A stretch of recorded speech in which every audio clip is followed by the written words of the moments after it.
Assalamualaikum warahmatullahi wabarakatuh. Halo teman-teman semuanya, selamat siang Dewan Juri. Perkenalkan, nama saya Adeva Anja Hespir. Adeva bersekolah di SDN 01 Kampung Jaya 1, Kota Pariaman. Adeva akan membawakan cerita yang Adeva baca dari buku Kumpulan Legenda Nusantara yang ditulis oleh Kak Astri Damayanti yang berjudul Asal Mula Nagari Minangkabau. Dahulu di Sumatera Barat tersebutlah kerajaan yang bernama Kerajaan Paganuang. Kerajaan itu dipimpin oleh seorang raja yang adil lagi bijaksana. Rakyatnya senantiasa hidup aman, damai, dan tentram. Tapi suatu ketika ketentraman negari itu terganggu dengan kabar buruk bahwasannya kerajaan Majapahit dari Pulau Jawa akan datang menyerang mereka. Situasi tersebut tidak membuat para pemimpin pasukan Paganuang gentar. Musuh pantang dicari, tiba pantang dielak. Kalau bisa dielak, terasa kita hadapi. Itulah semboyan para pemimpin pasukan Paganuang.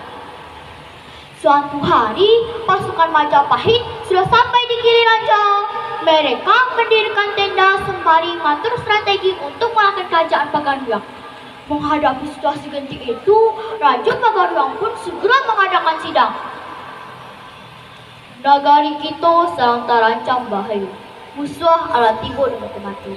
Apa pendapat kalian sadonya? Ampun perkara Raja, apa punya pendapat untuk mainlah atau jadi yang bertumpah darah di negara kita. Alangkah eloknya musuh kita ajak rupiah saja. Kita tantangnya untuk adu kabau.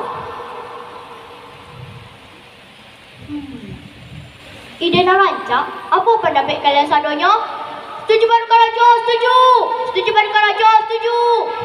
Wah, ternyata semua peserta sidang setuju dengan ide Paduka Raja untuk beradu kerbau. Sang raja bersama pengawalnya pun menyusun strategi untuk mengalahkan kerajaan Majapahit tanpa pertumpahan darah. Sang raja mengutus putri Datuk Tatenyagrahana untuk datang menyambut para pasukan Majapahit di perbatasan. Selamat datang tuan-tuan dan budiman. Kami adalah utusan kerajaan Paganuang. Raja kami sangat senang dengan kedatangan tuan di negari Paganuang ko. Sebelumnya, mari silakan dicoba hidangan yang akan kami sediakan, kata Putri Datuk Tatenyagrahana. Setelah pasukan Majapahit selesai minta makanan dan beristirahat sebentar, Datuk Tatenyagrahana segera mengajak pemimpin pasukan Majapahit untuk ke istana menemui sang raja. Selamat datang, tuan.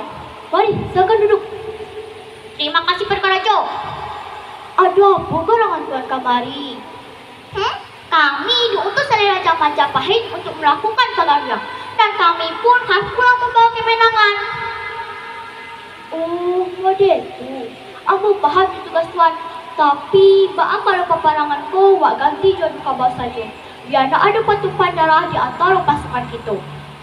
Pemimpin pasukan Majapahit terdiam sejenak sambil berpikir. Baiklah, kami terima tawaran Paduka. Akhirnya kedua belah pihak setuju untuk adu kerbau. Jika kerbau punya sang raja kalah, maka kerajaan Majapahit akan dinyatakan menang. Namun jika kerajaan Majapahit kalah, maka mereka akan dibiarkan kembali ke Pulau Jawa dengan damai. Pasukan Majapahit memiliki kerbau yang besar, kuat, dan tangguh. Sementara sang raja hanya memilih seekor anak kerbau yang masih menyusui. Raja Paganuang merupakan orang yang cerdas dan pandai. Sehari sebelum pertandingan, sang raja meminta agar anak kerbau dipisahkan dari induknya, dan di ujung tanduk anak kerbau dipasang besi runcing. Keesokan harinya, kedua kerbau dibawa ke lapang yang luas. Para masyarakat Paganuang dan pemimpin pasukan Majapahit berkumpul untuk menyaksikan pertandingan tersebut, dan mereka memberikan dukungan kepada kerbau aduan masing-masing. Ayo kerbau ketek, kalahkan kerbau gadang tu. Ayo kerbau besar, kalahkan anak kerbau itu. Akhirnya pertandingan pun dimulai. Saat kedua kerbau dilepaskan, anak kerbau langsung berlari ke arah kerbau besar untuk menyusul. Ma!